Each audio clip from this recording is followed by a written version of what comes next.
Hello from Dernister in downtown Los Angeles.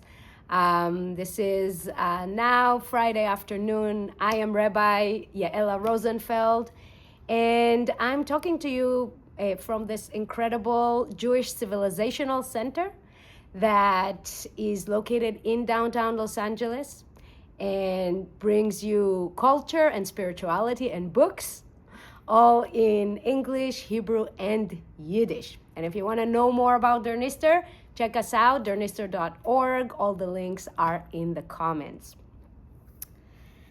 So let's begin. Utopia is not one single vision. The best of all possible worlds, for me, may not be the best for you. The best possible world for us all is the one in which each of us can pursue our own visions, insofar as they do not interfere with others doing the same. Okay, so these lines were taken from a book called Anarchy, State, and Utopia, a book that was published in 1974 and was written by an American Jewish philosopher named Robert Nozick. Now, those of you who heard the name Nozick before might know that he is considered one of the most influential voices of libertarianism. That was a bit hard to say. And he did influence economists such as Milton Friedman. But interesting about Nozick that he himself was not an economist. He was a philosopher, and he really wrote about the libertarian ideas from a philosophical standpoint, tackling moral philosophy and human rights. Now, the book itself, Anarchy, State, and Utopia, was written as an answer to John Rawls' theory of justice. And I'm going to stop here just for a second for those of you who are unfamiliar. So John Rawls was, again, one of the most important voices in liberalism in the 20th century. And in his book, A Theory of Justice, he basically tried to find a way of a fair and just distribution of goods in society. And one of the really brilliant ideas that he brought to us was what he calls the veil of ignorance. So basically, he wants us all to do a mental exercise and think of how we distribute goods in society if we had no knowledge of who we are. If we were put under a veil of ignorance and did not know our socioeconomical status, our ethnicity, if we belong to a certain minority, our occupations, our family status, our gender, none of this. So in that way, if you think about it, if we are under a veil of ignorance, we always remember that the way we distribute the goods would end up affecting us once we lift the veil and discover who we really are. So not knowing it would actually make us really, really want to distribute it fairly.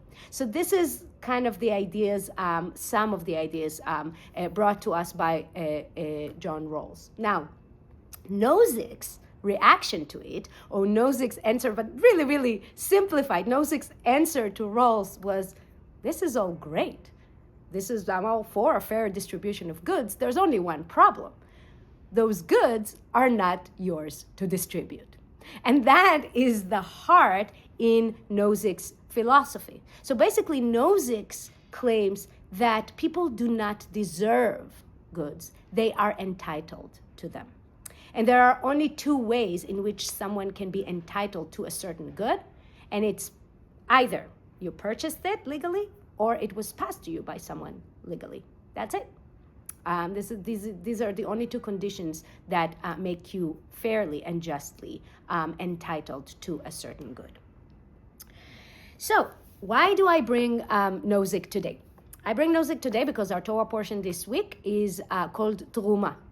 And Terumah in Hebrew means contribution. And the portion is named after the contributions that the Israelites made towards the tabernacle. And it happens in the beginning of the portion. So the verse the verses that open the portion go like this. דבר אל בני ישראל, ויקחו לי תרומה, מאת כל איש אשר ידבנו ליבו, תיקחו את תרומתי. It means, Adonai spoke to Moses saying, tell the Israelite people to bring me gifts. You shall accept gifts for me from every person whose heart is so moved. Okay, so the phrase, asher yidvenu libo, whose heart is so moved. And you can find it in the book of Exodus, chapter 25, verses 1 and 2.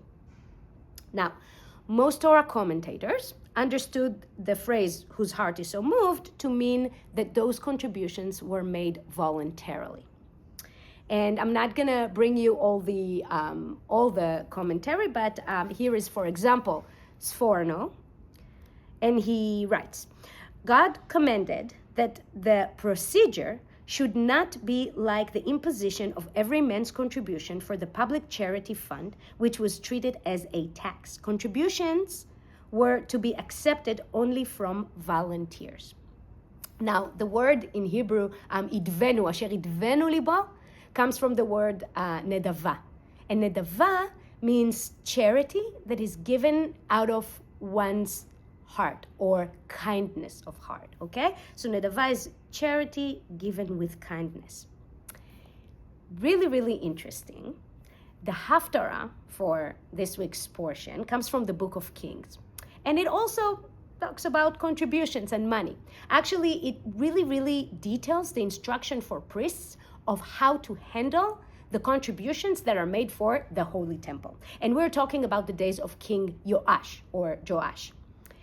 And there, it's not necessarily just voluntary. It's a mixture of mandatory tax and voluntary contributions. But either way, the people of Israel who actually give those taxes and contributions, they do it wholeheartedly and with full trust and faith.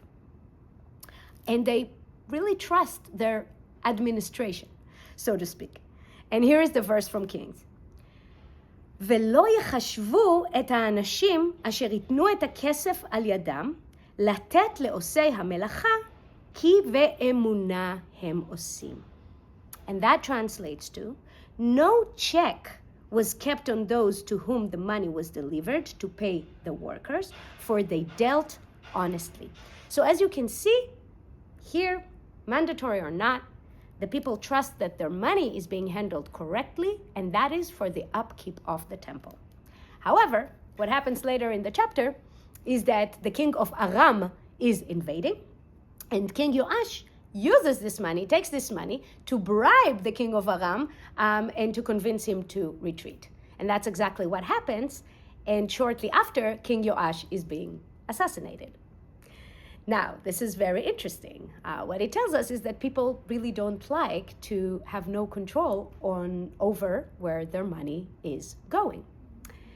Which brings us back to Nozick. And Nozick asks the same question. Is the whole idea of a tax system even moral? And again, we're not debating here political economy. This is really straight philosophy of morality, of human rights. Can we coerce a person to give a share of their labor for their greater good? And as you know, when we're doing it in a form of a state, we use the violence of that state to enforce it.